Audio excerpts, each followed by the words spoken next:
जय हिंद, वंदे मातरम। प्यारे साथियों, तो आप लोग कैसे हैं? आशा करते हैं आप लोग बिल्कुल सही होंगे। तो इस वीडियो में लुसेंट किताब का संपूर्ण निचोड़ लिया है, जिसमें पॉलिटी का मोस्ट इम्पॉर्टेंट प्रश्न होने वाला है और इसमें 50 प्रश्न होने वाले हैं। प्यारे साथियों, ये 50 प्रश्न जो है आपके एग्ज़ाम के लिए रामबाण साबित होने वाले हैं।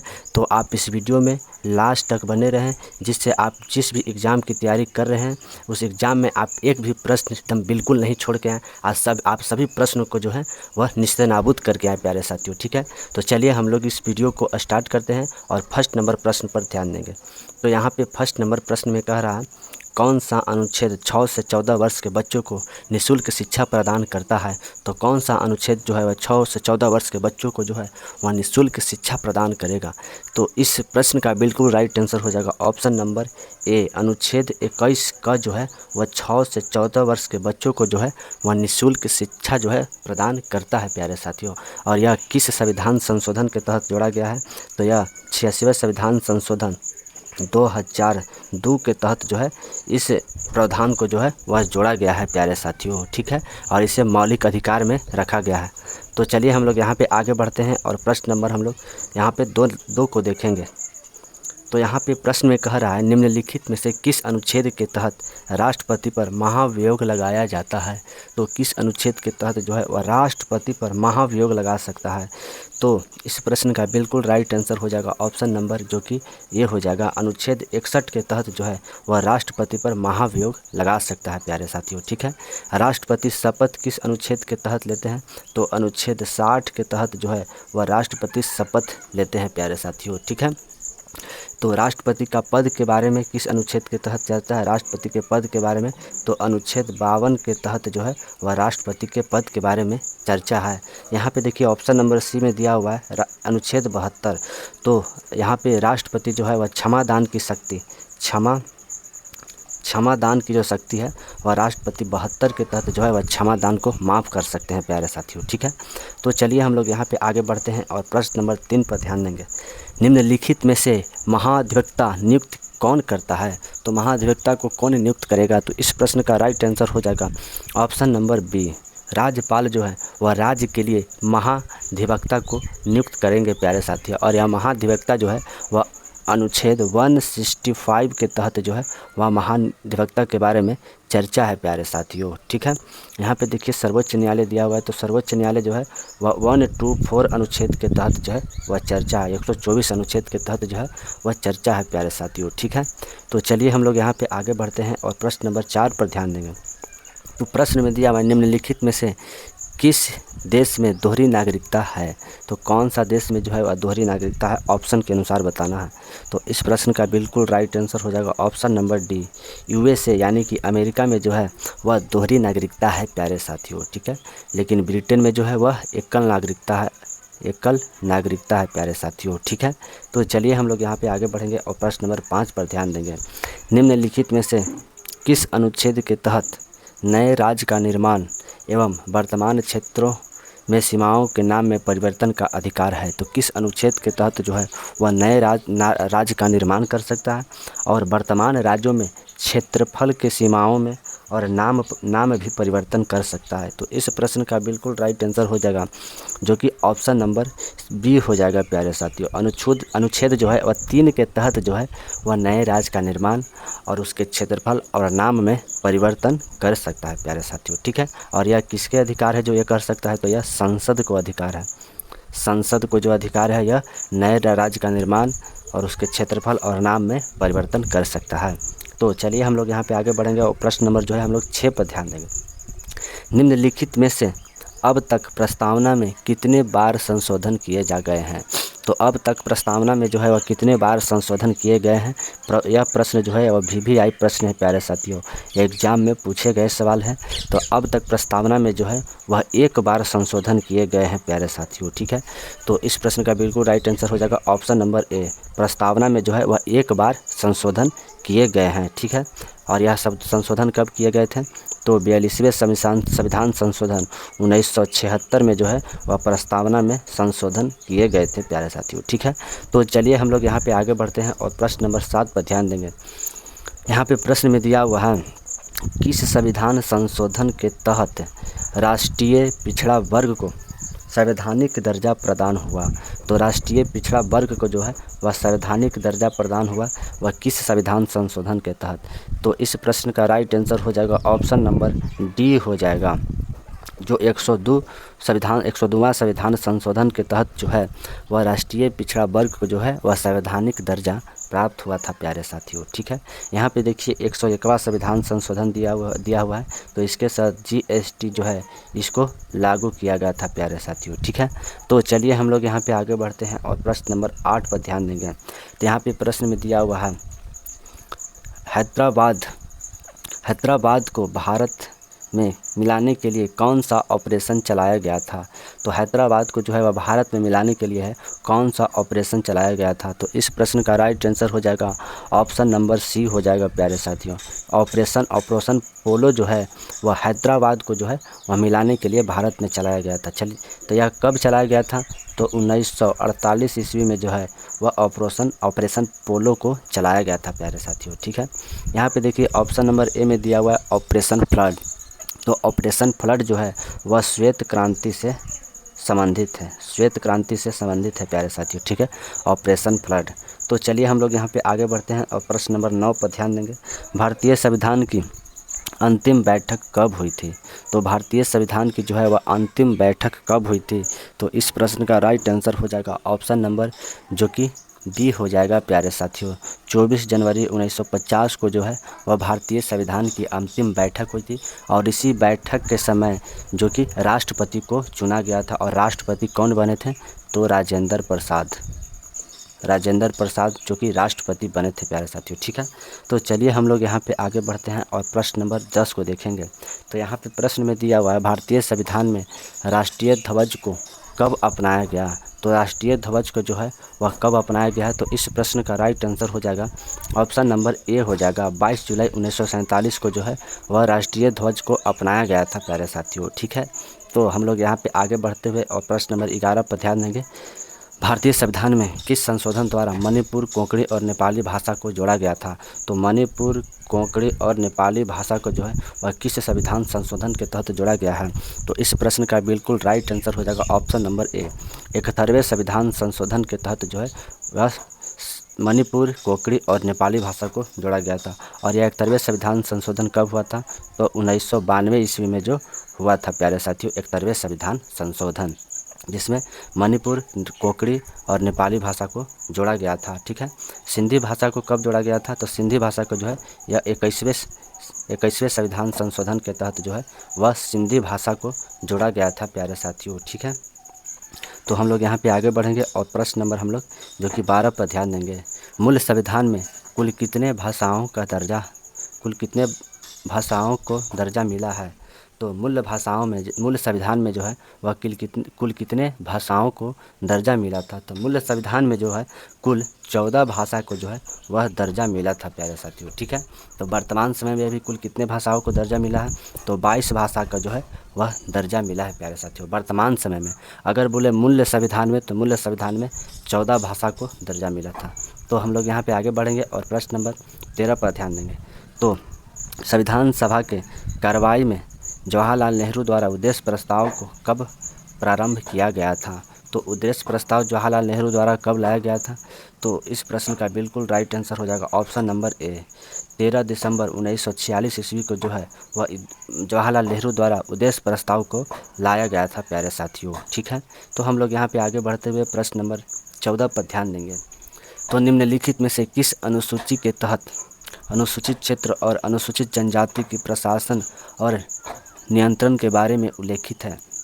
तो इस प्रश्न का राइट आंसर हो जाएगा ऑप्शन नंबर सी। अनुच्छेद 5 के तहत जो है वह अनुसूचित क्षेत्र और अनुसूचित जाति की प्रशासन एवं नियंत्रण के बारे में जो है वह चर्चा है प्यारे साथियों। ठीक है, तो चलिए हम लोग यहाँ पे आगे बढ़ेंगे और प्रश्न नंबर 15 पर ध्यान देंगे।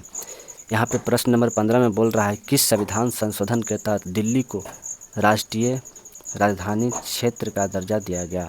तो दिल्ली को जो है वह राष्ट्रीय राजधानी क्षेत्र का जो दर्जा है वह किस संविधान संशोधन के तहत जो है वह दिया गया है? तो इस प्रश्न का राइट आंसर हो जाएगा ऑप्शन नंबर बी हो जाएगा।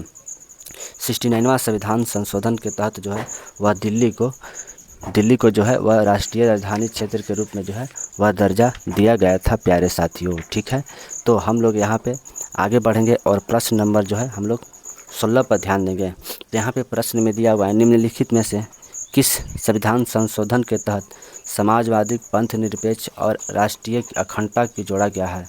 तो किस संविधान संशोधन के तहत जो है वह समाजवादी, पंथ निरपेक्ष और राष्ट्रीय अखंडता को जोड़ा गया है। तो इस प्रश्न का जो बिल्कुल राइट आंसर हो जाएगा ऑप्शन नंबर बी हो जाएगा, जो कि 42वें संविधान संशोधन 1976 के तहत जो है हम लोग समाजवादी, पंथ निरपेक्ष और अखंडता को जो है वह जोड़े हैं प्यारे साथियों। ठीक है, यहाँ पे देखिए दिया हुआ है ऑप्शन नंबर ए में 44वें संविधान संशोधन 1978। तो इसके तहत जो है वह संपत्ति को अधिकार को है संपत्ति के जो अधिकार है उसे मूल अधिकार से हटाकर 300A में रख दिया गया है प्यारे साथियों। ठीक है, तो आप लोग इस बात पर ध्यान दीजिएगा। यहाँ पे ऑप्शन नंबर देखिए सी में दिया हुआ है 52वां संविधान संशोधन 1985। तो इसके तहत जो है वह दल बदल कानून को जो है वह निरोध किया गया प्यारे साथियों। ठीक है, तो चलिए हम लोग यहाँ पे आगे बढ़ते हैं और प्रश्न नंबर 17 पर ध्यान देंगे।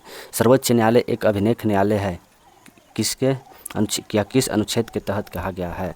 तो सर्वोच्च न्यायालय जो कि एक अभिलेख न्यायालय है या किस अनुच्छेद के तहत कहा गया है प्यारे साथियों। तो इस प्रश्न का बिल्कुल राइट आंसर हो जाएगा, जो कि ऑप्शन नंबर डी हो जाएगा प्यारे साथियों। अनुच्छेद 129 के तहत जो है कहा गया है कि सर्वोच्च न्यायालय एक अभिलेख न्यायालय है।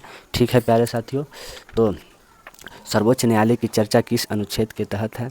तो 124 अनुच्छेद के तहत जो है वह सर्वोच्च न्यायालय के बारे में चर्चा है प्यारे साथियों। ठीक है, तो सर्वोच्च न्यायालय जो है वह कितने वर्षों तक जो है वह अपना कार्यकाल रखेंगे।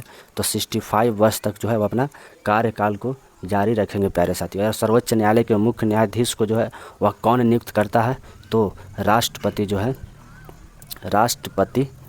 वह सर्वोच्च न्यायालय के जो है वह मुख्य न्यायाधीश को नियुक्त करते हैं प्यारे साथियों। ठीक है, तो चलिए हम लोग यहाँ पे आगे बढ़ते हैं और प्रश्न नंबर जो है हम लोग 18 पर ध्यान देंगे।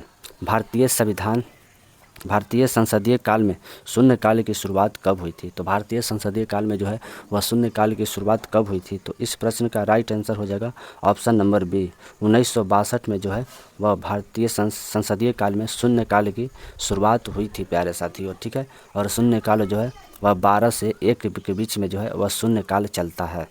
तो चलिए हम लोग यहाँ पर आगे बढ़ते हैं और प्रश्न नंबर जो है हम लोग 19 पर ध्यान देंगे। तो यहाँ पे प्रश्न में दिया हुआ है, भारतीय संविधान में वंदे मातरम को कब अपनाया गया था।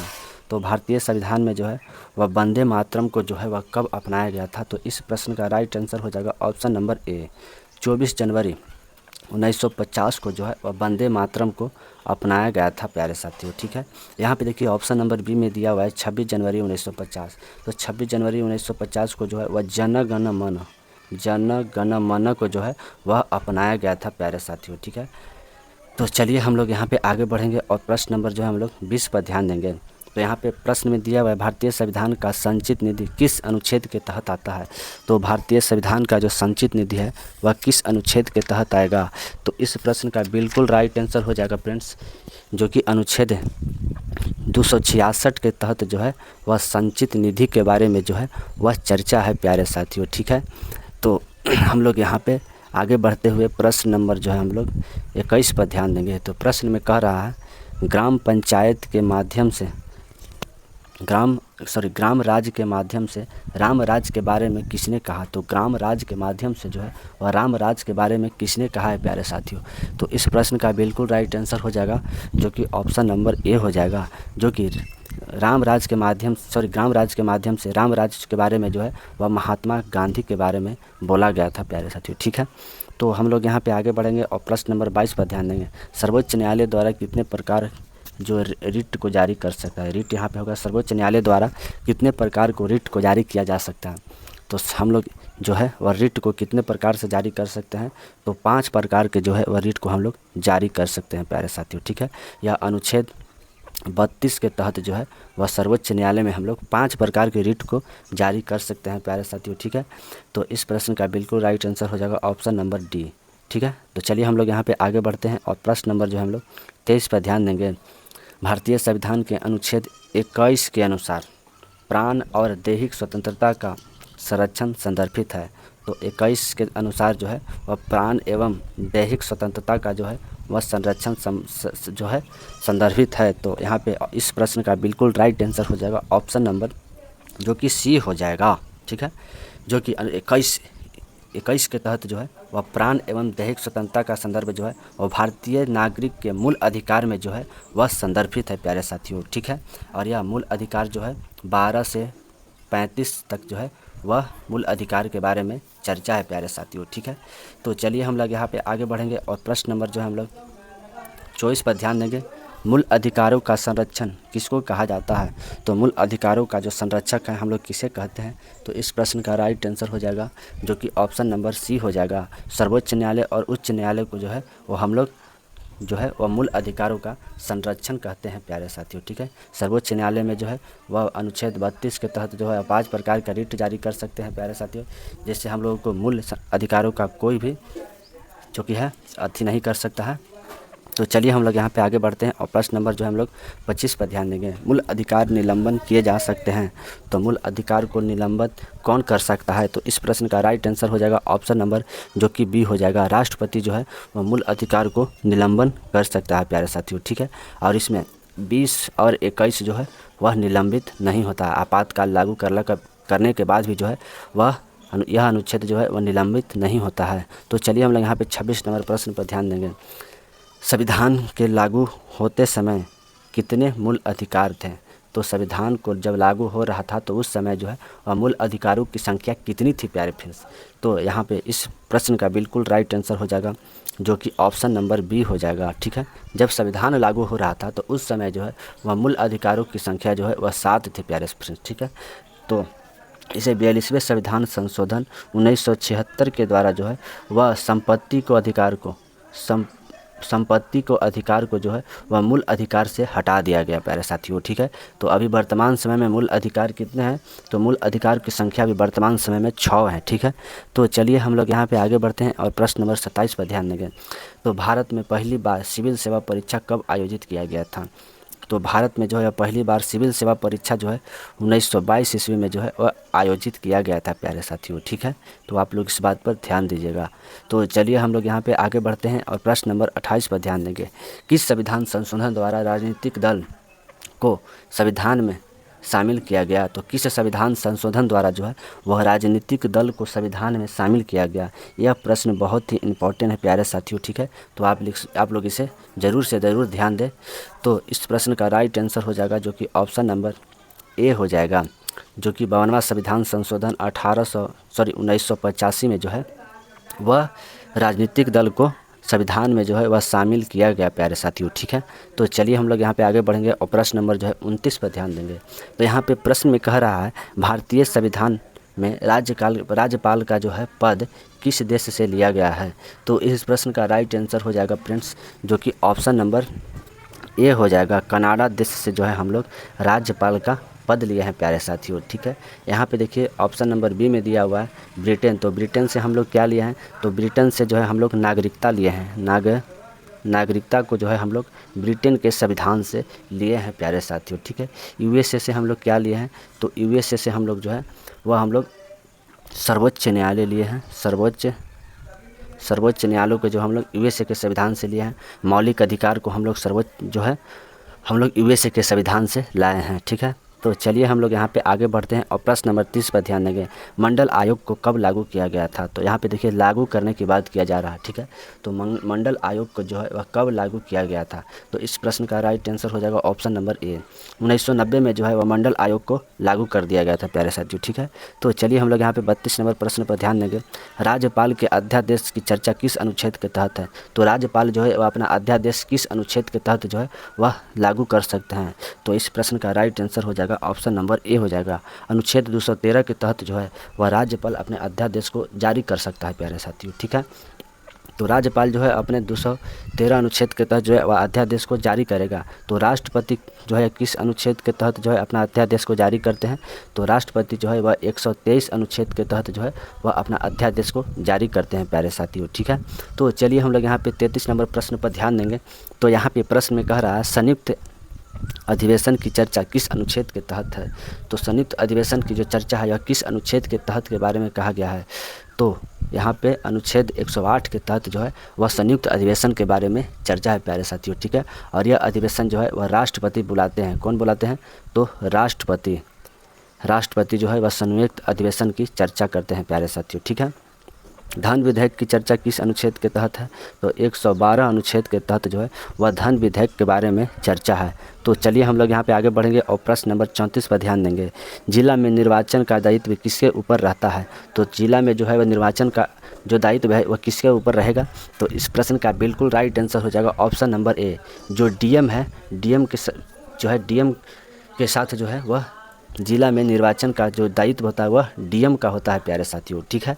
तो चलिए हम लोग यहाँ पे आगे बढ़ेंगे और प्रश्न नंबर जो है हम लोग 34 पर ध्यान देंगे। भारत के नागरिकता कितने प्रकार से समाप्त किए जा सकते हैं? तो भारत की जो नागरिकता है वह कितने प्रकार से जो है वह समाप्त किए जा सकते हैं?